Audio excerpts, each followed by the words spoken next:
Perkenalkan, nama saya Hercules Saputra. Saya dari kelas 11 AKL 1. Di sini saya akan melaporkan kegiatan karakter pelajar Pancasila dalam bentuk unggahan video. Yang pertama, saya akan melaporkan kegiatan karakter pelajar Pancasila yaitu nilai religius. Pada nilai religius, saya akan membacakan kitab suci agama, yaitu kitab suci agama Kristen. Di sini saya mengambil dari dua nas, yaitu Markus pasal yang keempat, ayatnya yang pertama sampai yang ke-20. Dan nas yang kedua, yaitu saya mengambil dari Lukas pasal 2, ayat yang pertama sampai yang ke-7. Di sini saya akan membacakan nas Alkitab yang pertama, yaitu Markus pasal 4, ayat yang pertama sampai yang ke-20, dengan perikop perumpamaan tentang seorang penabur. Pada suatu kali, Yesus mulai mengajar di tepi danau. Maka datanglah orang banyak yang sangat besar jumlahnya mengerumuni dia, sehingga ia naik ke sebuah perahu yang sedang berlabuh lalu duduk di situ. Sedangkan semua orang banyak itu di darat, di tepi danau itu. Dan ia mengajarkan banyak hal dalam perumpamaan kepada mereka. Dalam ajarannya itu, ia berkata kepada mereka, "Dengarlah, adalah seorang penabur keluar untuk menabur. Pada waktu ia menabur, sebagian benih itu jatuh di pinggir jalan, lalu datanglah burung dan memakannya sampai habis. Sebagian jatuh di tanah yang berbatu-batu, yang tidak banyak tanahnya. Lalu benih itu pun segera tumbuh karena tanahnya tipis. Tetapi sesudah matahari terbit, layulah ia dan menjadi kering karena tidak berakar. Sebagian lagi jatuh di tengah semak-semak duri. Lalu makin besarlah semak itu dan menghimpitnya sampai mati, sehingga ia tidak berbuah. Dan sebagian jatuh di tanah yang baik. Ia tumbuh dengan suburnya dan berbuah.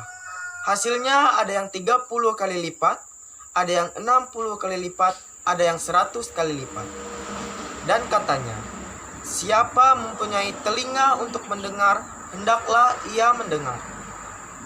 Ketika ia sendirian, pengikut-pengikutnya dan ke-12 murid itu menanyakan dia tentang perumpamaan itu. Jawabnya, "Kepadamu telah diberikan rahasia kerajaan Allah.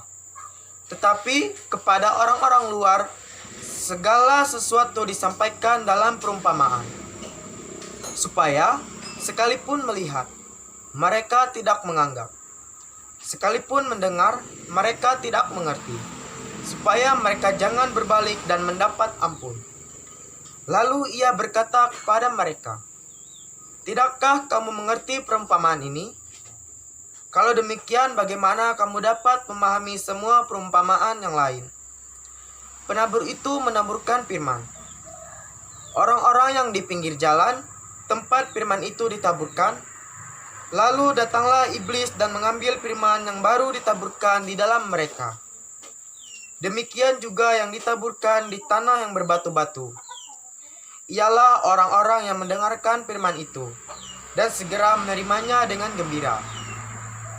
Tetapi mereka tidak berakar dan tahan sebentar saja. Apabila kemudian datang penindasan atau penganiayaan karena firman itu, mereka segera murtad. Dan yang lain ialah yang ditaburkan di tengah semak duri. Itulah yang mendengar firman itu. Lalu kekhawatiran dunia ini dan tipu daya kekayaan dan keinginan-keinginan akan hal yang lain masuklah menghimpit firman itu sehingga tidak berbuah. Dan akhirnya yang ditaburkan di tanah yang baik ialah orang yang mendengar dan menyambut firman itu lalu berbuah. Ada yang 30 kali lipat, ada yang 60 kali lipat, dan ada yang 100 kali lipat. Kemudian saya akan membacakan nas Alkitab yang kedua, yaitu Lukas pasal yang kedua, ayat yang pertama sampai yang ke-7, dengan perikop kelahiran Yesus. Pada waktu itu, Kaisar Agustus mengeluarkan suatu perintah, menyuruh mendaftarkan semua orang di seluruh dunia. Inilah pendaftaran yang pertama kali diadakan sewaktu Kirenius menjadi wali negeri di Syria. Maka pergilah semua orang mendaftarkan diri, masing-masing dari kotanya sendiri. Demikian juga Yusuf pergi dari kota Nazaret di Galilea ke Yudea, ke kota Daud yang bernama Betlehem, karena ia berasal dari keluarga dan keturunan Daud, supaya didaftarkan bersama-sama dengan Maria, tunangannya yang sedang mengandung. Ketika mereka di situ, tibalah waktunya bagi Maria untuk bersalin. Dan ia melahirkan seorang anak laki-laki, anaknya yang sulung. Lalu dibungkusnya dengan lampin dan dibaringkannya di dalam palungan, karena tidak ada tempat bagi mereka di rumah penginapan. Firman-Mu itu pelita bagi kakiku dan terang bagi jalanku. Amin. Sekian tugas laporan kegiatan karakter pelajar Pancasila tentang nilai religius dari saya.